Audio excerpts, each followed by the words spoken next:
apparently, let's see. This is gonna record whether I like it or not, bro. I did a whole recording with. Oh my gosh, this is funny. Okay, this is a blooper right here. Let me get some water. I just did a whole.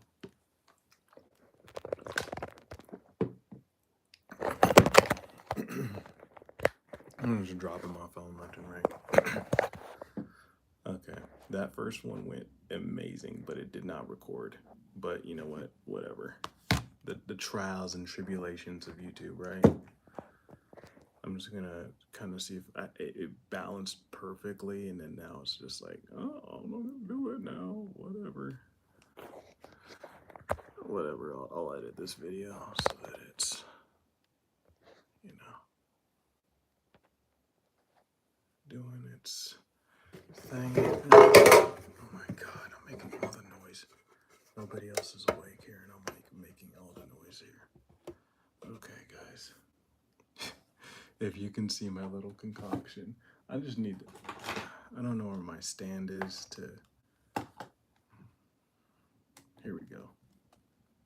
Here we go. Okay.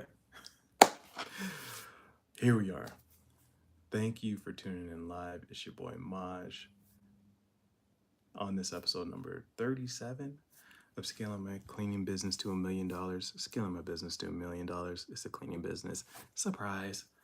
Please like, share, subscribe if you guys enjoy the content. If you don't, let me know why. Give me some constructive feedback. We're always improving here. We're always going to be making sure that we're generating content that is palatable and something that you guys can put into action real in the field, right? So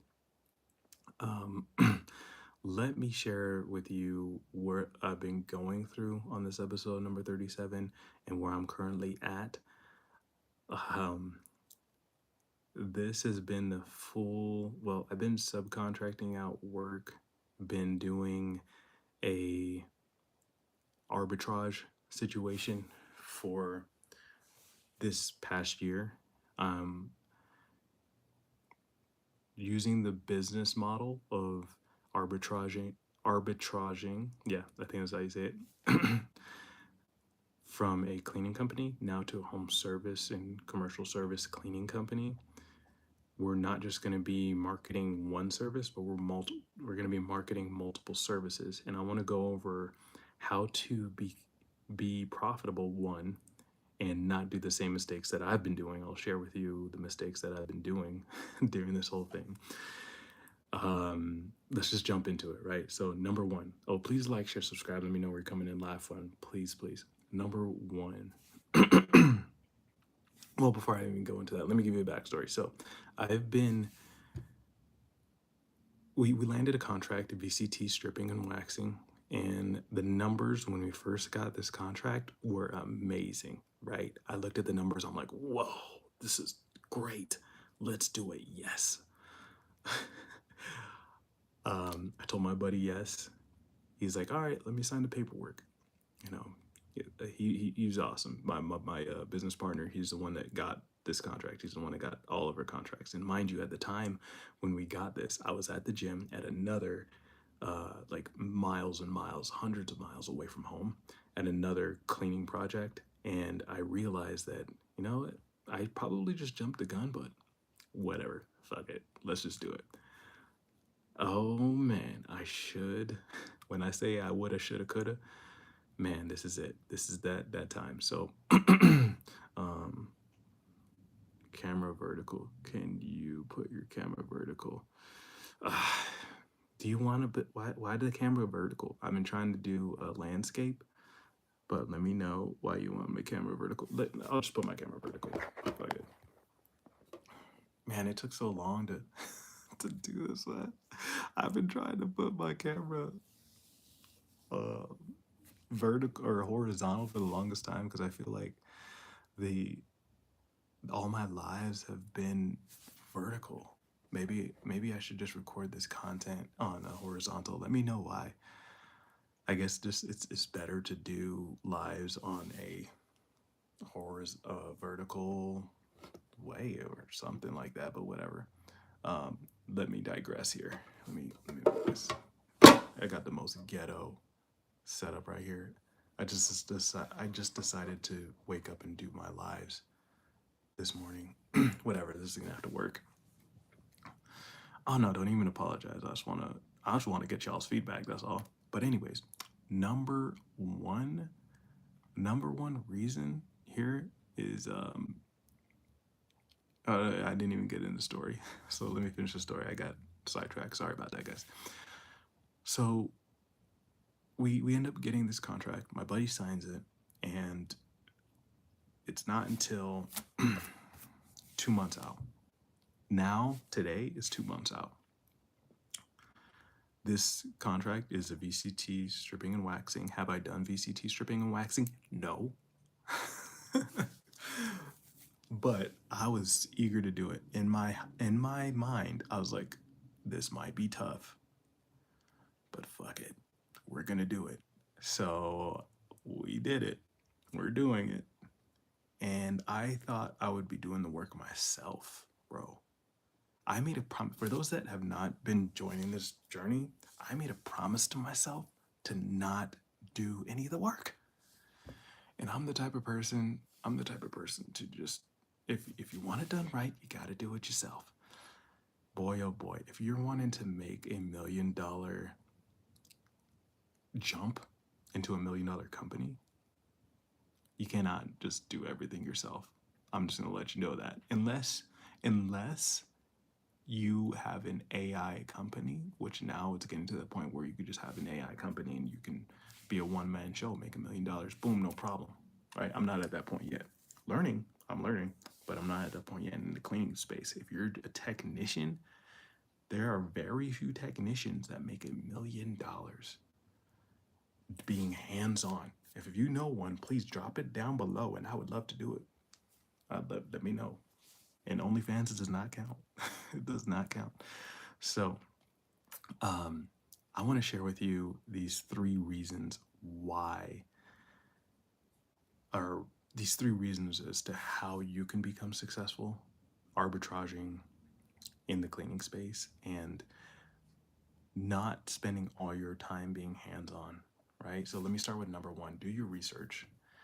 The one thing that I should have done, even though I wasn't at the point where I could have, was do my research. I'll jump into questions below at the end, so please stick around. I'll definitely answer your questions at the end.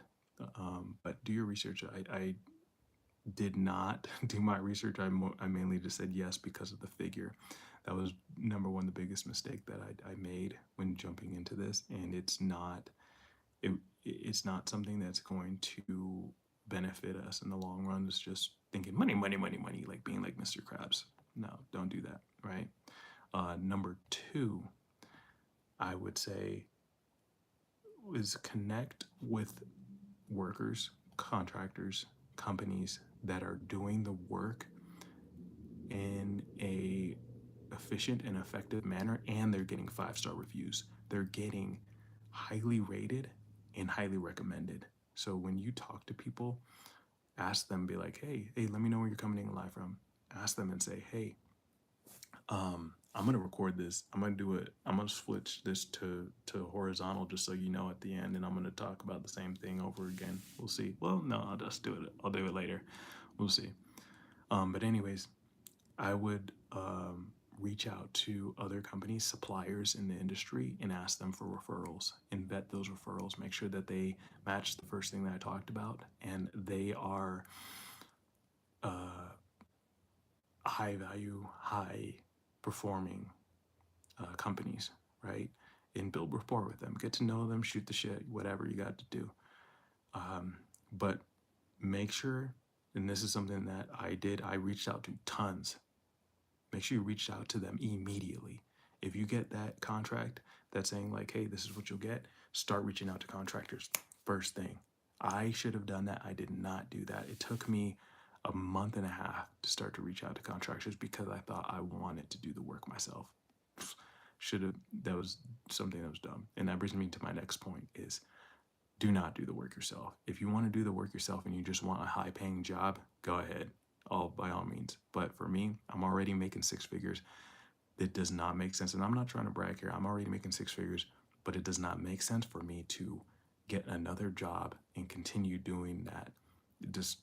It was dumb, right? And I'm here to tell you not to do that stuff because I'm sure you have a lot of stuff going on in your life where you're already spread thin, whether you're working at a 9 to 5 and you got a side hustle or whatever. Yeah, we have to work smart at this point if we're going to be hitting a million figures, right? So that's my third point, or what's it, the second point?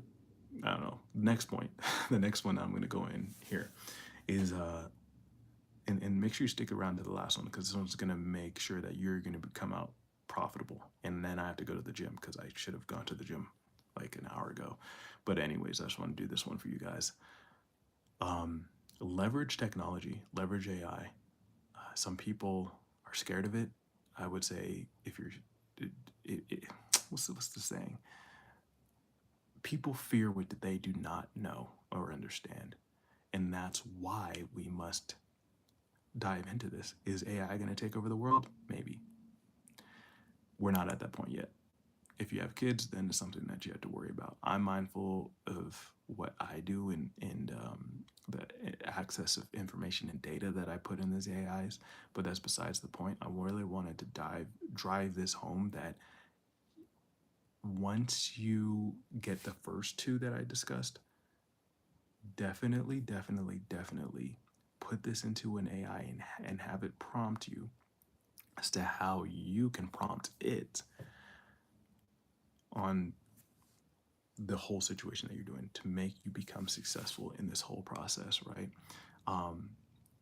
I did use AI when it came down to learning the technical know-how, but if I was to do it over again, I would understood, okay, AI, this is my situation. If I'm looking to make $1 million a year in this company, how do I do this so that I can leverage my time effectively and efficiently and leverage other companies that are high value companies, high performing companies, and build a relationship with these companies in the long term, right? So that's what I would have done. The bonus that I want to stick around with, and then I'll answer the question here, is give yourself some grace. Even though we lost money during this whole thing, or we're losing money, the topic is scaling my cleaning business or my business to $1 million, and I'm sharing with you the things that I did wrong with landing this contract, and I'm doing an arbitrage on this contract. I made the mistake with doing the work myself or wanting to do the work myself. The best thing you should do is not do the work yourself if you're looking to make a $1 million company, right? Back to my last point is, even if you lose money or make a very little bit, that's the cost of tuition, and you're going to walk away from the situation. Definitely don't do the work yourself. I do the work myself. I'm at six figures, been at six figures for almost a decade. And now I'm at the point where I'm like, this isn't cool. Let me do something else. So now we're at the point where we're making millions, right? So walk away. It's about, I think Lil Wayne said this, it's more what you walk away with than you came into the situation from. He said it in a rap lyric or whatever, but as long as we know that we have a cost of tuition, whether we're getting paid in profit or we're actually spending something, but we're gaining value and knowledge, that's great. And I actually have another thing coming up here today. It's a busy day today, bruh. And yeah, let me answer some questions. Please drop them below. I had a question earlier about saying, bro, can you tell me how we can achieve mental peace on job? Depends on what kind of job you're doing, you know what I'm saying? And what's the reason why you even signed up for that job or business, you know? Whatever you're doing on a day-to-day business. And let's be real. We are working as men, women, whatever. If you're providing for your family, we are doing that for more than 80% of our lives, I would say, at least for the common folk. And if you're not doing something that's truly intentional, meaning that you're in it, your full body, your full consciousness is in it from top to bottom, and you're just kind of going about your day willy nilly, I would say that you're wasting your time and you need to move on. If it's not challenging you, and like I said earlier on that extra bonus tip, if it's not challenging you and you're not walking away with more and becoming more than you came in the door with to begin with, then you're wasting your time, bro. You might as well just move on, you know, because honestly, like, you're not going to find peace if you're just on automatic pilot. True peace comes from being in the moment. True peace comes from being intentional. True peace comes from the flow state and being in a trance state. So much so, like, I know that you have something that you do in life where you just do it. For me, it's drawing. I draw and I just don't know what's going on. Everything else just like throwing and just be in it. Even the gym, that's my trance state too, right? So if you're not able to achieve that, then I would say it's rough. But if you're at a point too, like, if you can't, if it's hard for you to quit your job and go on to something else, I would say find that one thing, find that one happy place in your job, whether it's on the shit or it's just like on your lunch break. Hopefully it's not your lunch break or on the shit, but if it is, just really zen out. Just zen out, really be there, experience it, appreciate it, look forward to it. When you're clocking in, look forward to the other portion. But I would say that's a very short time to enjoy and have peace. Um, that's something that's gonna be temporary. It's more like it's gonna get you past maybe a year. But if you're doing something that you really want peace for a year plus, I would do something different. Any other questions? Any other questions? Yeah, yeah. Fine, ladies. And give them a little equity. Yeah. I see somebody saying like, hey, just give some employees some equity in the company. I would definitely say yes. I do have I would say that's the next stage where we're at. Now that you dove into that topic, I was gonna say, um, now that we're doing the subcontracting route and we're arbitraging, we're getting these contracts, we're going to lock them up, we're going to get the workers to do the work. And then once we find the high performers, those are the ones that we're going to bring in as employees and then give them stakes in the company. Let me know if you want me to dive deep as to how that's going to go. But your boy got to go. I've been live for too long on this thing. I messed up. I recorded this video twice. It was not supposed to be recorded twice, but whatever. You guys have the content. Thanks for tuning in. Now my employee's hitting me up. She's like, I'm ready to go whenever. I'm in Colorado, by the way. Oh man, where are you coming in live from? She says she's ready to go, man. I gotta get my workout in regardless. That's the perks of being a boss. Thanks for tuning in. MAJSAYY on Instagram, TikToks, all the socials. Peace, y'all.